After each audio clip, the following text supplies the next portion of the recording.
طلاق کی جو مختلف اقسام ہے ان میں سے پہلی جس کو طلاق رجعی کہتے ہیں، اس میں بات یہ ہے کہ جب ایک بندہ ایک طلاق دے دے اور دوران عدت ابھی گزری نہیں ہے کہ اس کے دوران وہ رجوع کر لیتا ہے۔ رجوع کے لیے الگ سے وضاحت کی ضرورت ہے، لیکن تھوڑا سا میں ٹچ دے دیتا ہوں کہ رجوع کی صورت یہ ہو سکتی ہے کہ شوہر اس کی طرف مسکرا کے دیکھ لے، اس سے پانی مانگ لے، اس کو ٹچ کر لے، اس کے ساتھ جناب جو ازدواجی تعلقات ہیں وہ قائم کر لے، جو بھی کنڈیشن ہو، جو بھی کیفیت ہو، تو اس سے رجوع ثابت ہو جائے گا۔ اس میں اب یہ ہوگا کہ ان کو دوبارہ نکاح کی ضرورت نہیں پڑے گی، بلکہ اسی طرح سے ان کا رجوع ثابت ہو گیا۔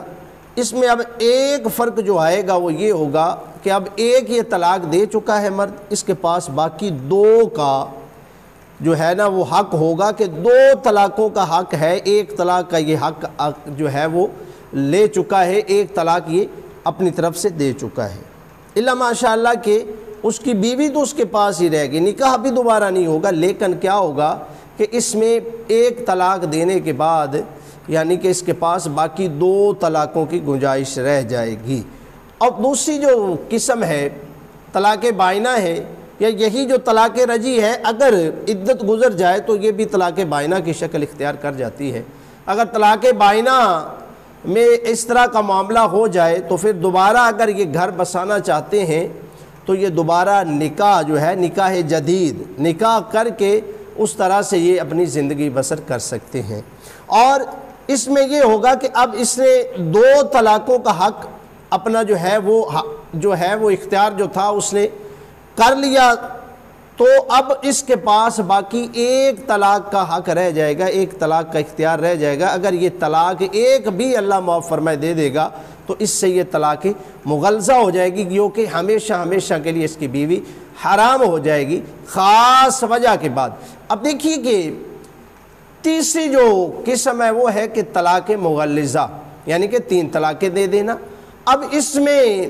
مجلس کا یا کسی چیز کا تعین نہیں کیا جائے، بلکہ جب وہ 3 طلاقیں دے دے گا، اگر شوہر بیوی اپنی کو کہہ دیتا ہے، جیسے زید اپنی بیوی ہندہ سے کہہ دے کہ میں نے تجھے طلاق دی، اب اس نے 3 مرتبہ یہ لفظ کہہ دیے تو اب وہ طلاق مغلظہ ہو گئی، یعنی کہ 3 طلاقیں واقع ہو گئیں۔ تو اب اس کے لیے وہ عورت جو ہے وہ بیوی نہ رہی، بلکہ وہ عورت ایک دوسری عورتوں کی طرح بن گئی، اور اس کے لیے مرد کے لیے حرام ہو گئی۔ عورت بھی اس کے لیے حرام ہوگی اور اس عورت کے لیے مرد بھی حرام ہو گیا۔ اب اگر جو سوال ہوا، اب اگر وہ اپنا گھر دوبارہ بسانا چاہتے ہیں، وہ شوہر چاہتا ہے کہ یہی میری جو یہ عورت ہے اسی کو میں اپنے گھر میں لے آؤں، اور عورت بھی یہ چاہتی ہے، ان کو غلطی کا احساس ہو گیا، تو اب اس میں ایک کنڈیشن اور ایک کیفیت جو باقی رہ جاتی ہے اس کو حلالہ کہتے ہیں۔ حلالہ کیا ہے اس کی میں وضاحت کرتا ہوں کہ طلاق مغلظہ کے بعد یعنی 3 طلاقیں دینے کے بعد عورت حرام ہو گئی، اب اس کے لیے کیا حکم ہوگا کہ اب وہ کسی اور مرد کے ساتھ نکاح کرے۔ اس کو اسلام میں پسندیدہ عمل قرار نہیں دیا گیا، حلالے کو پسندیدہ عمل قرار نہیں دیا گیا، لیکن ایک اگر احساس کے بعد اگر وہ گھر بسانا چاہتے ہیں تو پھر اس میں کیا ہوگا کہ وہ ایک کسی اور مرد کے ساتھ اس عورت کا نکاح کیا جائے گا، اور یہ نہیں ہوگا کہ صرف نکاح کیا جائے گا، بلکہ وہ ایک دوسرے کے ساتھ ہم بستری کریں گے، ایک دوسرے کے ساتھ یعنی کہ کیا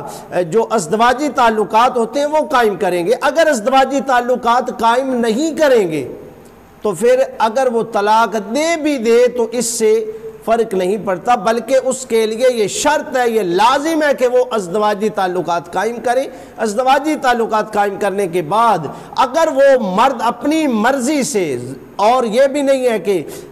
جو ہے زبردستی طلاق دلوائی جائے، نہیں، بلکہ زبردستی نہیں بلکہ وہ اپنی طرف سے طلاق دے دیتا ہے، اور وہ طلاق دینے کے بعد اگر وہ عورت اور مرد دوبارہ نکاح کرنا چاہیں تو اب یہ صورتحال ہوگی کہ یہ دوبارہ نکاح کر سکتے ہیں اور اپنے گھر کو بسا سکتے ہیں، الا ماشاءاللہ اس کے علاوہ نہیں ہو سکتا۔ اور یہ ذہن میں رکھے کہ ایک صحابی کہ جن کے ساتھ ایک صحابیہ کا نکاح ہوا، یعنی کہ ان کا نکاح تھا، تو انہوں نے آپس میں اختلافات ہو گئے، لڑائی جھگڑا ہو گیا تو طلاق دے دی۔ اب کیا ہوا کہ اس کا اگلے ایک جو دوسرے صحابی تھے ان کے ساتھ جب نکاح ہوا تو وہ جو تھے اس پر قادر نہ تھے ازدواجی تعلقات قائم کرنے پہ۔ جب یہ کہا گیا تو کہا کہ نہیں، جب تک یہ عورت اس مرد کا شہد نہ چکھ لے اور یہ مرد اس عورت کا شہد نہ چکھ لے، اس وقت تک یہ طلاق نہیں ہو سکتی، یعنی کہ یہ اگلے بندے کے لیے جائز نہیں ہو سکتی، حلال نہیں ہو سکتی۔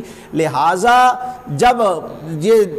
تعلقات قائم ہو جائیں گے، اس کے بعد جب وہ اپنی مرضی سے طلاق دے گا تو اس کے بعد اگر وہ چاہیں گے تو دوبارہ نکاح کر کے تو اپنی زندگی کو بسر کر سکتے ہیں۔ اللہ رب العزت مجھے اور آپ کو صحیح معنوں میں دین کو سمجھنے کی توفیق عطا فرمائے، آمین ثم آمین۔